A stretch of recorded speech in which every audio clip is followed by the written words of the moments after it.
Hello, hello. Ayan. Dito tayo. Nagbilig na ako dito sa aking mga okra. At ito ang aking tinanim na lemongrass. Yan. Nagtanim ulit ako ng lemongrass dito. Para ayun, pwede naman kasi yan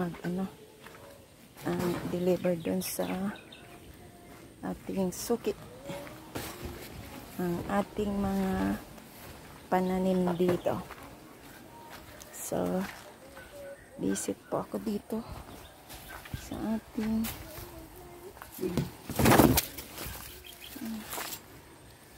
matubig pa din siya. So check natin, matubig pa din oh. Pag natanggal na ang nabubulok kaya yung kamote.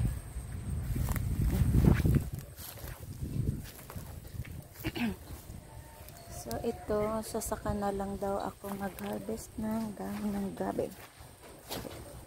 Kasi ang inaano ko dito, ang apagapang yung aking squash. May squash po ako dito mula doon. Yan. Pinapagapang ko po siya papunta dito sa kahoy para makalabas siya dito. Kasi matubig yan dyan eh. So, ang aking kangkong ay medyo kangkong talagang puro kangkong na to. Pero kuhanin ko po itong mga ganito. Yan. Kasi tumataas. Yan, ito. Ito yung balagon na ang bilis gumapang. Yan, putulin ko. So, ayan, hindi naman ako makakuha ng mga doon, bagong sibol na kasi wala akong bota. Butas yung bota ko. So, pag nakabili na lang ako ng bota, matatanggal ko yung natubo na mga hindi pwede dito sa garden. So, ayan. Ikot-ikot lang tayo. Anuhin ko na tong saging. I-harvest ko na to. Itong saging. Ayan. Yan ay latundan. Yan po ay latundan na saging. Yan, malapit na siyang i-harvest kasi pag sobrang gulang, mabibiak na siya pag nahinog. Nagbibitak. Yan. So, ayan. Visit tayo dito sa ating backyard.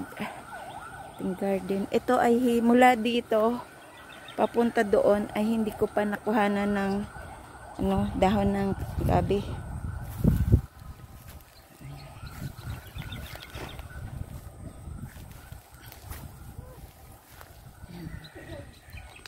Kuhanin ko muna yung mga ditong gumagapang na balagon. Ang bilis ng talahib dito. Ayan. Ang bilis lumabong. At yung mga balagon, ang bilis gumapang.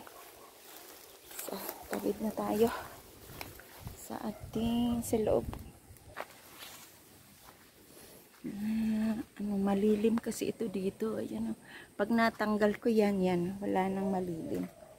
Ang mga naglililim na lang dito na saging ito. Naganganak. Yan.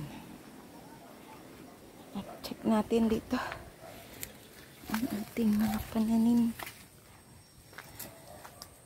Ang aking medyo mahina ang aking spring onion dito. Kasi ang init dito ang kailangan. So, ayan po. Inayos ko yung aking ang payat kasi ng aking sibuyas. Ayan. Kasi sa klase ng lupa. At saka, sabi niya namang hindi ako naglalagay ng fertilizer or pang spray. Ayan. So, inayos ko ang aking at tinanggalan ko ng hanggang doon. Aking spring onion. Ay, maliit lang po ito na garden pero nakakatuwa. Wow, ang aking ang aking bagyo beans po to. Bagyo beans ay namumulaklak na. Ipaano ko siya. Ito po ay bagyo beans. 2 seeds ito pero isa lang tumubo. Ayan, namumulaklak. Ayan, namumulaklak na po siya. Meron siyang flower. Ayan, at pinaikot ko na po siya dito sa kawad. Kasi naglagay ako ng kawad dyan. At saka papunta doon, ito kawad din to. Para may gapangan.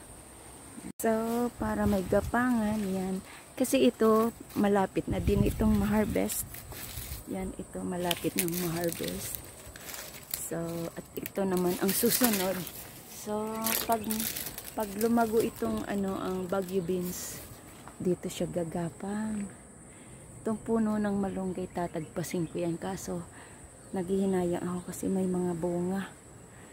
Yan, may mga bunga. So, pag malaki-laki na yung bunga doon, yan. Tatagpasin ko siya para ang makukuha natin ay dahon. Yan, dahon. So, yan lang po ang ating pananim dito. Ito yung nawala na yung uod. Ito yung napapaglibangan ko dito. Ayan, sa ating garden, malaking bagay, nakakatulong na sa pang-araw-araw at nalilibang ka pa. May sili pala dito. Yan, ang talbos ng kamote ko ay kumagapang tsaka kalabasa. Nagsama-sama na dito. Yan, sige po, sandali. At dito muna po mag-end ang aking premiere. Thank you so much. At ang ating mga saging na latundan ay may mga puso. Buti pa ang saging may puso. Yan, may mga puso. Ayan.